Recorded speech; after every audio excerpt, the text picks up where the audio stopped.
الحمد لله وحده والصلاة والسلام على من لا نبي بعده. أما بعد، قال الله تعالى: وأن ليس للإنسان إلا ما سعى. صدق الله العلي العظيم وصدق رسوله النبي الكريم. د کار ملي کنفرانس ته راغلو مېلمنو، مسؤلینو او ټولو ګډونوالو، السلام علیکم ورحمت الله وبرکاته. بیکاري او فقر زموږ د ټولنې د نورو ستونزو ترڅنګ دوی هغه ستونزې دي چې له امله یې په ټولنه کې ډېر مشکلات پیدا شوي دي، او د ټولنې یو ښه اقتصاد هغه څه دی چې دا دواړې ستونزې له منځه وړي. مناسب او ښه کار فرصتونه ورسره برابرېدای شي او هم د هېواد په اقتصادي پیاوړتیا کې مثبت او اغېزناک رول لوبولی شي. د افغانستان اسلامي امارت د یو مسؤل او حاکم نظام په توګه دا د ځان مسؤلیت ګڼي چې په هر ډګر کې غوره، عادلانه او پر موقع خدمات وړاندې کړي او له شته ټولو فرصتونو او ظرفیتونو څخه په معقولې او مثمرې ګټې اخیستنې داسې کوټلې او اساسي ګامونه واخلي چې مطلوبو او مهمو موخو او پلانونو ته زموږ مزل لنډ او چټک کړي. د افغانستان اسلامي امارت د خلکو ستونزې او اندېښنې له پامه نه دي غورځولې، بلکې د مختلفو کچو مسؤلینو په دوامداره توګه په دې بوخت دي چې له یوې خوا خپل مکلفیتونه په ښه شکل ترسره کړي او له بلې خوا داسې معقول او د وخت د اړتیاو مطابق اجراات وکړي چې ولسونو ته بهتر او مناسب خدمات وړاندې کړي.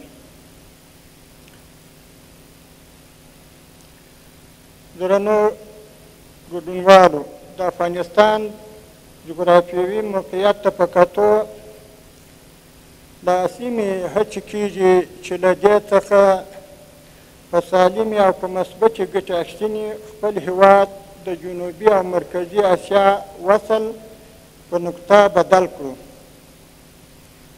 د خپلې سوداګرۍ کچه تر بل هر وخت زیاته کړو، کورنیو تولیداتو ته د صادراتو زمینه برابره کړو، د انرژۍ د لیږد او انتقال لپاره کار وکړو او د اوسپنې پټلۍ څخه په ګټې اخیستنې سره فاصلې رالنډې او خپلو ملي سوداګرو ته سهولتونه رامنځته کړو.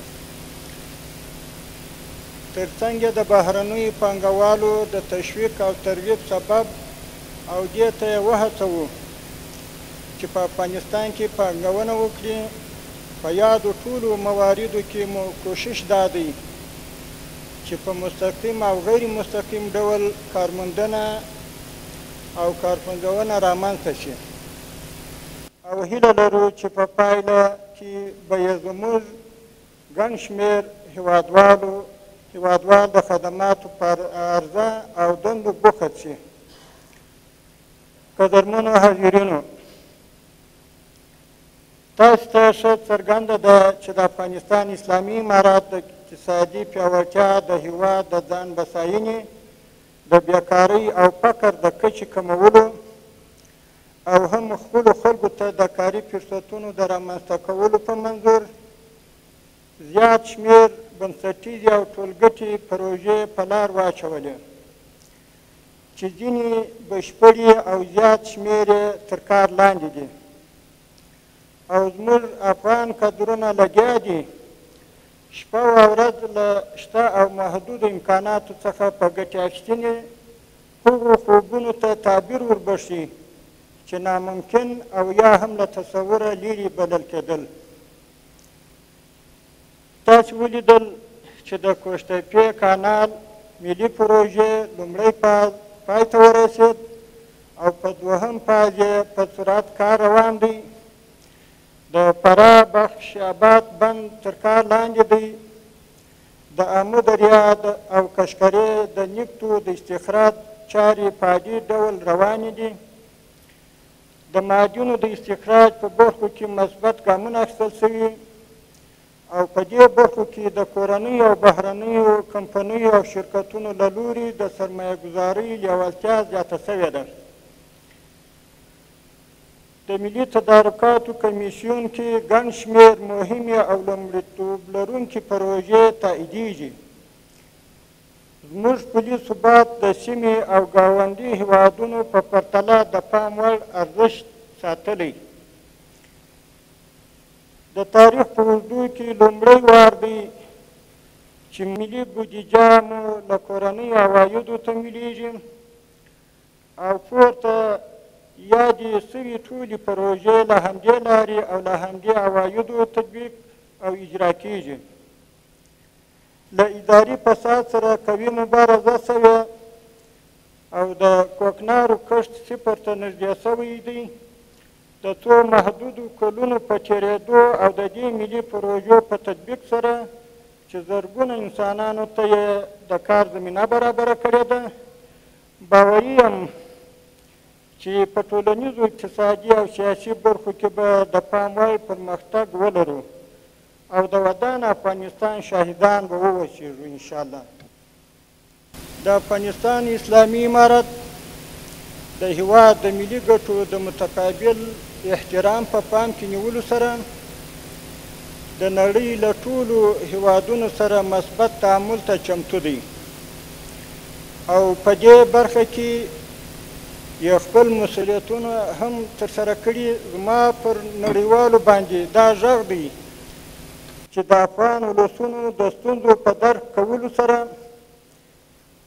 هغه ظالمانه بانکي تحریمونه چې ګڼ شمېر ستونزې یې زېږولي لرې کړي او د افغانستان اسلامي امارت سره دې مثبت تعامل ته رامخکې شي. موږ ژمن یو چې ټولې هغه لارې او مزلونه ووهو چې زموږ د خلکو او هیواد د سرلوړي او د ژوندانه د بهبود سبب ګرځي. له تیرو تجاربو څخه په ګټې اخیستنې سره به د خپل هیواد د پرمختګ په لاره کې تر پخوا لا زیات او په قوي عزم او ارادې سره کوښښونه ترسره کوو. په پای کې د کار او ټولنیزو چارو وزارت د رهبرۍ او ټولو مسؤلینو او منصوبینو څخه مننه او قدرداني کوم. دوی د خپلو خلکو په ځانګړې توګه د ځوان کهول د بیکارۍ ستونزې ته په کتنې سره یو نوی او مثبت ابتکار ورکړ او د کار ملي کنفرانس یې په لار واچوه او له دې لارې غواړي د بیکارۍ او فقر د کمښت په برخو کې خپل مسؤلیتونه ادا کړي. دا کار یې ستایم او ملاتړ یې کوم. د ټولو امارتي او غیر امارتي ادارو په افغانستان کې میشتو نړیوالو بنسټونو او سازمانونو، خصوصي سکتور او ملي سوداګرو څخه مې غوښتنه ده چې په دې برخه کې دې د کار او ټولنیزو چارو وزارت سره لکه څرنګه چې ایجاب کوي لا نږدې پاتې شي او په مشترک ډول دې هیوادوالو ته د خدماتو د ترسره کولو په لاره کې کار وکړي او موږ هم د خپل سهم مطابق په دې لاره کې له تاسې ټولو په ځانګړي ډول د کار او ټولنیزو چارو وزارت سره نږدې همکار یو. له توجه مو یو جهان مننه.